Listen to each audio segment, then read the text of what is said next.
The Syntax of Things by Arisha. Chapter 49. Parentheses. Disorientation.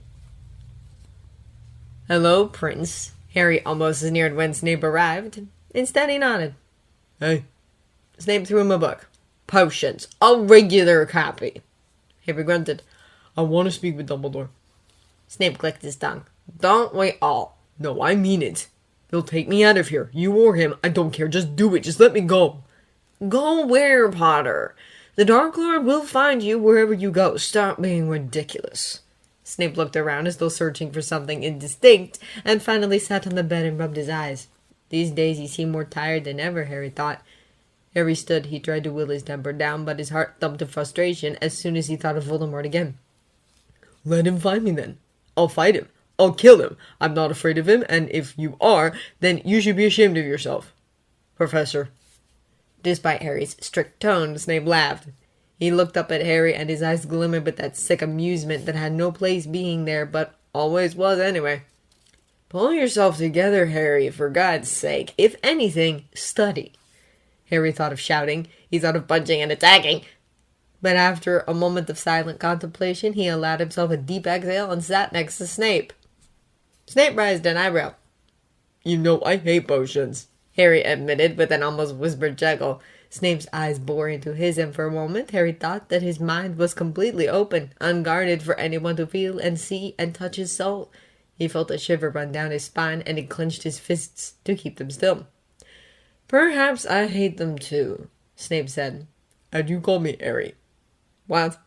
You called me Harry just now. I did not. With a wave of his hand, Snape unlocked Harry's trunk and summoned a couple of books. You did? I did not. You did, and you know it. Enough. Harry smiled. Not nearly enough, actually. Snape's shocked expression was what kept Harry cheerful for the rest of the day. Severus allowed himself a sinister grin and clapped his hands slowly. Potter took a deep breath and steeled himself against the mockery. At least I am trying. You should be thankful I even do that. He was thankful. Without these tricks to pass the time, the boy would have lost his mind just like the dog had. These days, Severus was nothing more than Potter's entertainer. He regarded it quite amusing, nevertheless. I do not see any trying. I see failing. Cute, Potter said. He sighed into his hands and nodded. I'm ready. Their eyes met, and Severus bore in.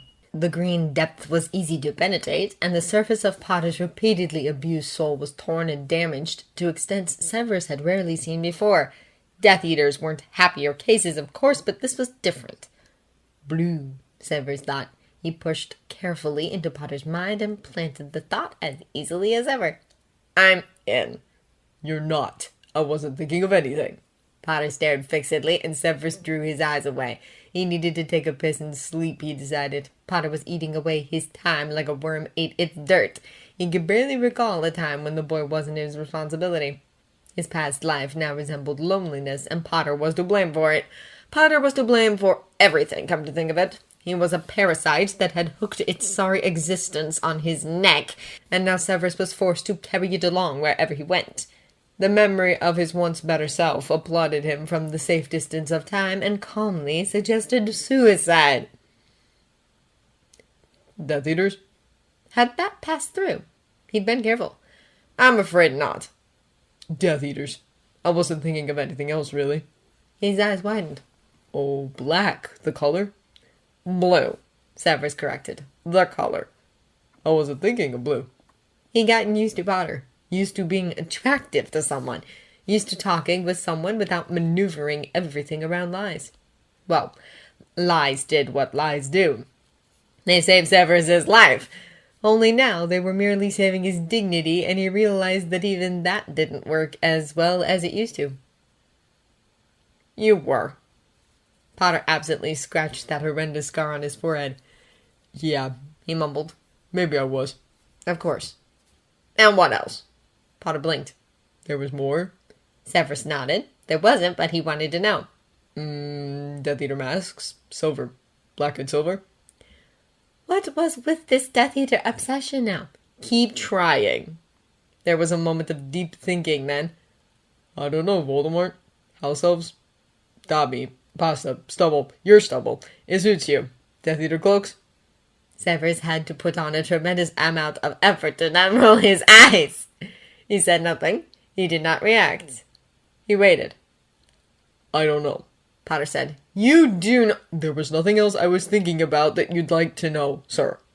The apologetic expression crossing the boy's face was so unconvincing that it was already fading to a shy smirk. Damn! Very well, Severus said coldly. He stormed to the safety of the kitchen and closed the door to his fate for the sake of a cup of tea. A million words were stuck behind his lips, and for a moment he was disoriented. I'm gay, Potter's voice echoed in his head, and he wondered why he had ever allowed such a conversation to take place. Stupid. Utterly stupid. You're making tea? I'd like some too, Potter yelled from the main room. I don't care what you'd like. Leave. Disappear. Dissolved. Mint or lemon? Fight or flight? Lemon. What about you? Potter asked. You never liked a man? He was suddenly aware of that vein on his neck throbbing again. Well, he'd sooner cut his own head off than let Potter touch him. Flight. He never liked men. He never liked boys. He only liked Lily. End of story. The door opened and Potter extended his hand to take his cup. He'd rot in hell, but he was curious. He held Potter's cup but didn't give it, not yet. What were you thinking about? Potter chuckled. Not Blue, he assured him. And not you. It is better to remain silent at the risk of being thought a fool than to talk and remove all doubt of it. Ah, a first one. Severus couldn't bring himself to look at him. He smirked at the cup, and their fingers brushed together lightly as Potter took it. And what were you thinking about, Professor? Indeed.